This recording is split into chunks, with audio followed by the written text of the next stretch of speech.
இலல்லாஹி வ ரசூலிஹி வமன் கானத் ஹிஜ்ரத்துஹு இலா துன்யா வ இலா இம்ராஅத்தின் யதஸவ்வஜுஹா ஃபஹிஜ்ரத்துஹு இலா மா ஹாஜர இலைஹி அவ் கமா கால அலைஹி ஸலாத்து வஸ்ஸலாம்.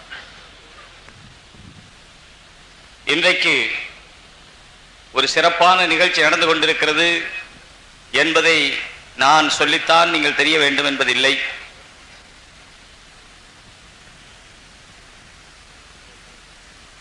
அல்லாஹ் இதை அவனிடத்திலே ஏற்றுக்கொள்ளப்பட்டதாக ஆக்கி இதன் மூலமாக என்ன நன்மைகள் உலகத்திலே பரவ வேண்டுமோ அவை பரவுவதற்கு தன்னுடைய மறைமுகமான உதவியை அளிக்க வேண்டும்.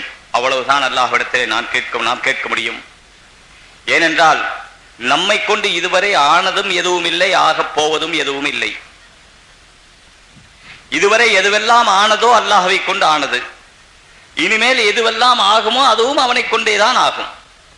நாம் அவன் சில சமயத்திலே நம்மை உபயோகப்படுத்திக் கொள்கிறான் என்பதை தவிர வேறொன்றும் இல்லை. எனவே துஆ செய்து கொண்டே இருக்க வேண்டும். அல்லாஹ்வின் பால் நாம் நம்முடைய மனதால் முன்னோக்கி இருக்க வேண்டும். ஆனால் இன்றைக்கு இருக்கிற ஒரு பெரிய குறை என்னவென்று சொன்னால், நம்மிடத்தில் முஸ்லிம்களாகிய நாம் என்ன நீண்ட காலமாக முஸ்லிம் இஸ்லாத்திலே இருந்து அழுத்து போய்விட்டோமா, அல்லது இஸ்லாமிய அமால்களை செய்து செய்து சடைந்து போய்விட்டோமா, இன்றைக்கு நாம் செய்து செய்து அழுத்து போய்விட்டோமா, அல்லது என்ன ஆனோம் என்று தெரியவில்லை. நம்முடைய வாழ்க்கையிலே இஸ்லாத்தை ஒரு சடங்காகவே வைத்துக் கொண்டிருக்கிறோம், பரக்கத்துக்காக வைத்திருக்கிறோம். எதை எடுத்தாலும் அது ஒரு பரக்கத்து காண்பதுதான் பழக்கமாக இருக்கிறது தவிர இஸ்லாம் எங்களுடைய வாழ்வினுடைய லட்சியம் என்று ஏன் கொள்ளவில்லை? இந்த தீனை ஹயாத்தாக்குவது எங்களுடைய வாழ்வினுடைய லட்சியம் என்று ஏன் கொள்ளவில்லை? ரத்தத்திலே இருக்கிற சிவப்பணுக்களை விட வெள்ளை அணுக்களை விட இந்த இஸ்லாத்தினுடைய லட்சியம் வேகமாக ஓட வேண்டுமே, ஏன் இல்லை? எங்க எடுத்தாலும் நம்முடைய ஒரு நண்பரை பார்த்திருக்கிற, கார்ல ஏறின உடனே காரை ஸ்டார்ட் ஆகும்போது சொல்லுவார், டிரைவரை கொஞ்சம் பொருள். உடனே கை தூக்கிடுவார், சுபஹானல்லதி ஸஹரலனா ஹாதா வமா குன்னா லஹு முக்ரினீன் வ இன்னா இலா ரப்பினா லமுன்கலிபூன். இப்படி கை தூக்கி கார்ல ஓதுறது பார்த்ததில்லை, வெறும் துஆ தான் ஓதுறது பார்த்திருக்கிறோம். பிரயாணத்தினுடைய துஆ இது ஓதுறோம். சரி, இவர் என்ன ஓதுறாரு? தவறாம என்ன தவறனாலும் இது தவறாம ஓதுவார். என்னன்னு சொன்னா, இதை ஓதிட்டா கார் ஆக்சிடென்ட் ஆகாம தப்பிச்சு உலகத்தில் இன்னும் கொஞ்சம் காலம் இருந்து சம்பாதிக்கலாம். இதை தவிர வேற என்ன நோக்கம் சகோதரர்களே?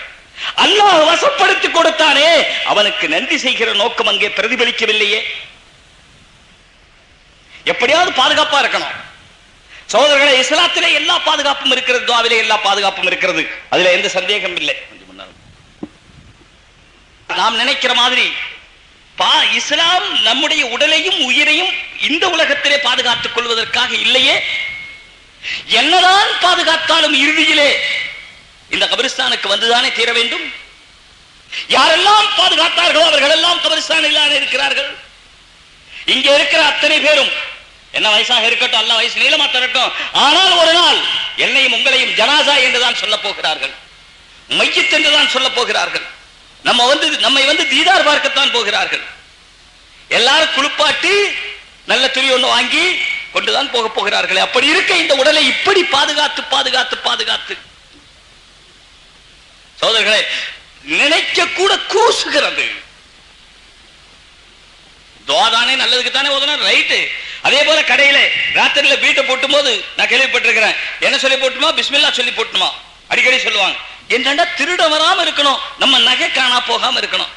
அடே, நம்முடைய ஈமான் பாதுகாக்கணுமே, அந்த கவலை இல்லையே.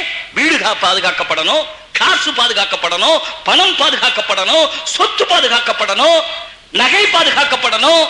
இதுதானே நிய்யத் இருக்கிறது.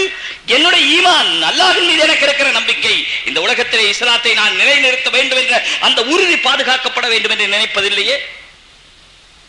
நிக்காஹிலே கூட சுன்னத்தான எல்லா காரியம் நடக்கிறது.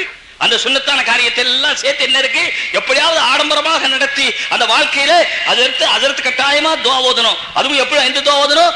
அல்லாஹும்ம அல்லிப் பைனஹுமா, அல்லாஹும்ம அல்லிப் பைனஹுமா. ரெண்டு பேரும் நல்லா வாழணும். நல்லா இத்தனை ஹராம் நடக்கும் போது நல்லா வாழணும்னா எங்கிருந்து நல்லா வாழ்றது? சோதரர்களே, கக்கூசுல உட்கார்ந்துகிட்டு நல்ல வாசம் வரலையேன்னு சொன்னா எங்கிருந்து வரும்? வாசம் வரணுமானா முதல்ல குஃப்ரை விட்டு, ஷிர்க்கை விட்டு, நிஃபாக்கை விட்டு, பிதஅத்தை விட்டு, மார்க்கத்துக்கு முரணான அத்தனை காரியங்கள், உச்சியிலிருந்து உள்ளங்கால் வரை, இறப்பிலிருந்து பிறப்பிலிருந்து இறப்பு வரை அத்தனை காரியங்களிலும் மார்க்கத்துக்கு முரணான அத்தனை காரியத்தை விட்டு என்ன போனாலும் சரி, என் கையை விட்டு என்ன போனாலும் சரி, என்னுடைய அல்லாஹ்வை என் கையை விட்டு போக விட மாட்டேன் என்ற நம்பிக்கை இருந்தால் அல்லவா நாம் உலகத்திலே முஸ்லிம்கள், நம்மை கொண்டு உலகத்திலே இஸ்லாம் பரவும். அதுவும் இந்த காலம் நமக்கு ஏற்ற காலம், அறிவுபூர்வமான காலம். இஸ்லாம் அறிவுபூர்வமானது. இன்றைக்கு உலக மக்கள் அவ்வளவு பேரும் அறிவை விரும்புகிறார்கள். ஒரு காலம் இருந்தது, அவர்கள் அறிவுக்கு அடிமையாக இருக்கவில்லை, அவர்கள் உலகத்துடைய பழக்க வழக்கங்களுக்கு அடிமையாக இருந்தார்கள், ஏதேதோ பொருள்களுக்கெல்லாம் அடிமையாக இருந்தார்கள். ஆனால் இன்றைக்கு மேலை நாடுகளும் சரி, கீழே நாடுகளும் சரி, ஆசாபாசங்களை தீர்த்துக் கொள்வதிலே அவர்கள் ஏதோ தவறிழைக்கிறார்கள் என்றிருந்தாலும் கூட அறிவை பிரயோகிக்கிறார்கள். குர்ஆன் அறிவை பிரயோகிக்கிறது. என்ன முரண்? அமெரிக்காவுக்கும் நமக்கு முரண் கிடையாது. அமெரிக்காவிலே தீன் பரவ முடியும், நல்ல வாழ்க்கை வர முடியும். ஏனென்றால் அங்கே சிந்தனை சுதந்திரம் வந்து விட்டது, அங்கே அறிவு சுதந்திரம் வந்து விட்டது, எதை எடுத்தாலும் சிந்தித்து செயல்பட வேண்டும் என்ற நம்பிக்கை வந்து விட்டது. எனவே சிந்தனைக்கு தோதுவான ஒரு மார்க்கம் இருக்கிறது என்று சொன்னால் அதைத்தான் குர்ஆனிலே அல்லாஹ் சொல்கிறான், ஹாதா பஸாயிருல் லின்னாஸ். இந்த குர்ஆன் மனிதர்களுக்கு நல்ல அறிவுபூர்வமான விஷயங்களை விளக்கக்கூடியது, பசீரத்துள்ளது என்று அல்லாஹ் சொல்றான். ஹிதாயத்தும் இருக்கிறது, ரஹமத்தும் இருக்கிறது, அதெல்லாம் சொல்லுகிறான். இந்த இடத்தில் சொல்லும் போது முதல்ல ஹிதாயத்தை விடவும் ரஹமத்தை விடவும் ஹாதா பஸாயிருல் லின்னாஸ், இந்த குர்ஆன் மனிதர்களுக்கு பசீரத்தை தரக்கூடியது, அகப்பார்வை தரக்கூடியது, அறிவுபூர்வமானது, புத்திபூர்வமானது, சிந்தனைக்கு ஏற்றது. மனிதனுடைய எல்லா காரியங்களையும் தன்னுடைய அறிவை பிரயோகித்து செய்தால் அது குர்ஆனுடைய முடிவாகத்தான் இருக்க முடியும் என்று சொல்லுகிறது குர்ஆன். இன்று நமக்கு என்ன? நம்முடைய தீன் ஏதோ ஒரு நம்முடைய சடங்கல்ல, சம்பிரதாயம் அல்ல, விழாவல்ல, கொண்டாட்டம் அல்ல. நம்முடைய தீன் ஒரு சடங்கு கிடையாது. இன்றைக்கு நாம் தீனை சடங்காக்கி விட்டோம். ஏதாவது நல்ல காரியத்துக்கு தீனை உபயோகப்படுத்திக் கொள்வது, மற்றெல்லாம் வியாபாரத்திலே நமக்கு சுதந்திரம். என்ன சுதந்திரம்? மனசு எல்லாம் எப்படி சம்பாதிக்கணும், மனசு விரும்புதோ அப்படி சம்பாதிங்க. இந்த உடை நடை பாவனைகளே நமக்கு சுதந்திரம், எல்லாவற்றிலும் சுதந்திரம் வேண்டும் என்று சொல்லுகிறோம். ஆனால் இஸ்லாமுக்கு கட்டுப்பட்டு நடப்பது என்பது, நாம் முஸ்லிம்கள் என்று சொல்லக்கூடியவர்கள் கூட இஸ்லாமுக்கு எத்தனை பெர்சன்டேஜ் கட்டுப்படுகிறோம் என்று பார்த்தால், தொழுகிறது கூட தொழுகிறோம், தொழுவிட்டு வெளியே போனதுக்கு பிறகு இந்த தொழுகையில் அல்லாஹ்வுடைய ஆணைகளை எப்படி நிறைவேற்றினோமோ அதே போல்தான் வெளியே போன பிறகும் நாம் அல்லாஹ்வுடைய ஆணை மட்டும்தான் நிறைவேற்றுவோம், வேற எந்த காரியத்தையும் செய்ய மாட்டோம். அதனாலே நாம் இந்த உலகத்திலே தோற்று போக மாட்டோம். அல்லாஹ்விற்கு அடிபணிந்தவன் வெற்றி பெறாமல் இருந்ததாக வரலாறு கிடையாது. அல்லாஹ்வுக்கு அடிபணியாத யாரும் இந்த உலகத்திலே நிம்மதியாக வாழ்ந்ததாக சரித்திரமும் கிடையாது. எங்காவது இருந்தால் கொண்டு வந்து காட்டுங்கள். யாரெல்லாம் அல்லாஹ்வுக்கு மாறாக நடந்தார்களோ வாழ்க்கை அத்தனையிலும் துன்பப்பட்டார்கள், மன உளைச்சலுக்கு உட்பட்டார்கள். இன்றைக்கு உலகத்திலே எவ்வளவு பேர் சுதந்திரமாக அல்லாஹ்வுக்கு கட்டுப்படாமல் வாழ நினைக்கிறார்களோ அவர்களிடத்தில் கேட்டு பாருங்க. Tension tension tension. எங்க அகராதியில டென்ஷனே கிடையாது. எங்க அகராதியில டென்ஷன் கிடையாது. எங்க அகராதியில எய்ட்ஸ் வந்துருங்கிற பயம் கிடையாது. எப்போ பாருங்க எய்ட்ஸை பயப்படுங்கள், அது உயிர்கொல்லி, பயிருக்கு மருந்து போட்டு அது பயிர் அதுவும் விஷக்கொல்லிங்கிறான், இதுவும் விஷக்கொல்லிங்கிறான், நடுங்கிறான். ஆஸ்பத்திரியில போய் டெஸ்ட் பண்ணும் போது HIV இருக்குதா இல்லையான்னு பார்க்கலாம்னு சொன்னாலே நடுங்கிறான். என்னன்னு கேட்டா இருந்துட்டா என்ன பண்றது? நான் சொல்றேன் என் ரத்தம் தர்றேன், கொண்டு டெஸ்ட் பண்ணுங்க. நான் உறுதியா சொல்றேன், நிச்சயமா நான் எய்ட்ஸ் பேஷண்ட் ஆகவே மாட்டேன். என்ன காரணம்? அல்லாஹ் சொன்னபடி நான் இதுவரைக்கும் நடந்திருக்கிறேன். என்ன தப்பு செய்தேன்? நீங்களும் அதைத்தான் சொல்ல வேண்டும். இந்த உலகத்தில் இருக்கிற அத்தனை பேரும் அதைத்தான் சொல்ல வேண்டும். இன்றைய கண்டுபிடிப்பு சொல்லுகிறது, 2000 இதுவரை வந்திருக்கிற புதிய வியாதிகள் எல்லாம் போக எய்ட்ஸ் ஒன்னு இருக்கு, சிட்ஸ் ஒன்னு இருக்கு. தூக்கத்திலே அப்படியே ஒரு அழுத்தம் வருமா, அப்படியே ரூஹ் போயிருமா, அதுக்கு பேர் சிட்ஸ். HIV மாதிரி அப்புறம் HMV ஒரு கிருமி இருக்கு, அதெல்லாம் வேற இருக்கு. இதற்கெல்லாம் அப்பாலே 2100க்குள் இன்னும் 100 வியாதிகள் புதிதாக வரும் என்று ஆராய்ச்சிகள் சொல்லுகின்றன.